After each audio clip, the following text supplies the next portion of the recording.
Hello everyone and welcome back to my Bold and Beautiful 29 YouTube channel. I hope you guys are having a wonderful day. Before we start, please hit the subscribe button and give this video a thumbs up. The Bold and the Beautiful spoilers indicate that John Finnegan may be forced to watch Steffy Forrester walk down and into Liam Spencer's staying arms. Lately, Finn eventually realized just how Sheila Carter was affecting his marriage. Finn indeed promised Steffy that he wouldn't have anything to do with his birth mama. Will Finn go back on his word? Sheila Carter isn't the only problem. The Bold and the Beautiful spoilers reveal that Sheila may not be the one to come between Finn and Steffy this time. Hope Logan has passions for Finn, and it seems that she's about to tell him as much. Finn tells Hope she can't be talking like that. Is it possible that Finn and Hope could act on those passions? Hope could veritably fluently initiate a kiss, and Finn may just go with it. Finn and Hope have been close for some time. Finn also isn't shy in the least about his opinions about Hope's love life. Could Finn decide that he's the right person for Hope and act on those passions? Could Finn just now realize that he cares further about Hope than he wanted to admit? Liam Spencer isn't beyond making a pass. Liam isn't innocent in all of this, and he clearly isn't beyond making a pass at Steffy. Liam kissed Steffy doubly before he and Hope indeed made their bifurcation functionary. Liam has made it further than plain that he doesn't suppose Finn deserves Steffy. Liam claims that he loves Steffy and should have no way let her go. Steffy knows that Liam will be there to pick up the pieces if Finn screws over. Steffy has not formally stopped Liam from kissing her or making passes at her. Steffy also tends to tell Liam way too important about her marriage, giving him security to use against Finn at every turn. It's nearly like Steffy wants Finn to keep sticking his nose where it doesn't belong. John Finnegan could leave, Finn could be the bone. Who walks out this time? Steffy has been belabor at him about his connection to Sheila. In the meantime, Steffy has been hiding that Liam has been sneaking kisses for months and conniving to come between Finn and Steffy. Why does Finn have to be transparent with Steffy, and yet she gets to keep secrets? Steffy isn't going to stay single long if she and Finn divorce. Of course, Finn has Hope just staying for a chance with him as well. Is the end of Finn and Steffy's marriage just around the corner? Is it time for Finn to learn about his woman's double norms? On Moment's occasion, Lee Finnegan and Steffy Forrester Finnegan condemn Sheila Carter sharp. Plus, Lee and John Finnegan continue agitating Hollis and Tom Starr's death. Plus, Deacon Sharp deals with journalists. At Forrester Creations, the office addresses about Il Giardino. Steffy, Hope Logan, Ridge Forrester, and Brooke Logan talk about the eatery deaths. Steffy thinks that one person should be interrogated first, Sheila. Hope is positive that Cleric just wants the verity. Brooke and Steffy remind Hope of everything Sheila has done and is able of. Ridge agrees that it can't be a coexistence. Hope agrees with Ridge's statement. Brooke thinks Deacon needs to admit that he was inviting chaos by being with Sheila. Hope prodigies about the motive. Steffy doesn't have any idea, but still insists Sheila is shamefaced. Steffy says this time, Sheila will pay. With that, Steffy marches out of the office. Hope remembers Deacon and Sheila's marriage. Hope snaps out of it and tells Brooke how heartbreaking this situation is each around. Ridge insists this has to be Sheila's doing, indeed if Deacon can't be induced of it. Over at the morgue, Lee tells Finn and Poppy about the toxicology results.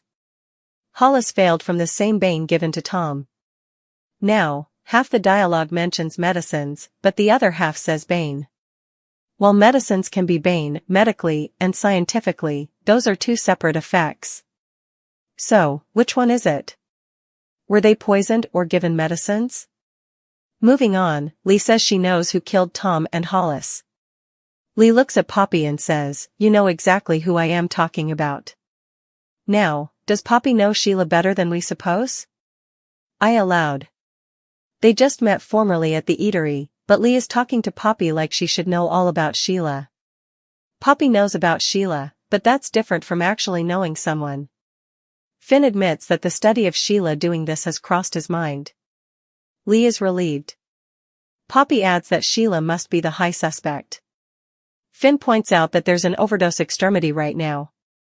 Lee knows this, but also tells Finn that Sheila tried to murder them both. Finn says it's worth looking into. Lee decides to defy Sheila at the eatery. Finn wants to go with Lee, but she says no. Lee reasons that Steffy ordered Finn to stay down from Sheila. Steffy arrives at that moment and demands answers about Hollis. So numerous medical and police protocol miscalculations on this show, geez. Anywho, Lee tells Steffy each about the toxicology results, indeed though she's not police, medical staff, a counsel, or related to Hollis. Lee incontinently tells Steffy that Sheila boggled Hollis and Tom. Finn chimes in that's just Lee's interpretation. Steffy ignores Finn's explanation and declares Sheila is shamefaced. Lee nods. At the eatery, Cleric is on the phone. It turns out it's a journalist. It's not good for the eatery. More importantly, Deacon wants answers. Sheila tells Cleric that occasionally, people make bad opinions that have bad issues. Cleric brings up that they still don't know how Hollis failed. Cleric wanted the place to be an oasis, but now it's a agony. Sheila leverages Deacon. Indeed though Devon suspects someone is behind the deaths, Sheila insists it's willful, but not murder. Thomas promised to no way take their son from Hope. Thomas told Hope that Douglas loved her so much, and she replied that she loved Douglas so much. Taking Hope's hand, Thomas said it was hard. He was sorry for everything and hoped she understood him moving on with his life.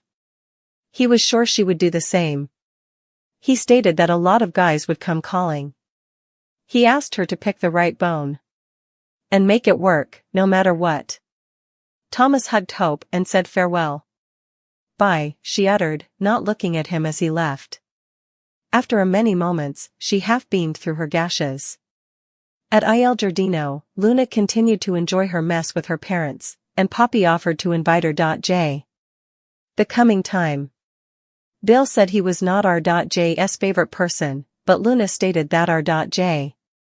supported her and what made her happy. She loved her family and believed nothing would get between them.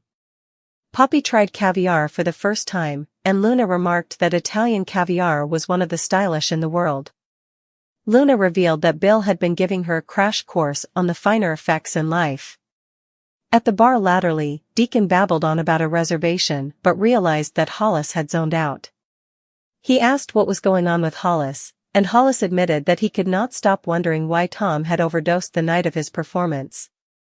Hollis returned to the storehouse room and snared up Tom's bag. He told Tom that he was sorry for going through Tom's particular effects. The lights flitted again. Hollis pulled some old letters out of the manila envelope in the bag. He sounded surprised and nonplussed, looking at the addresses on the envelopes.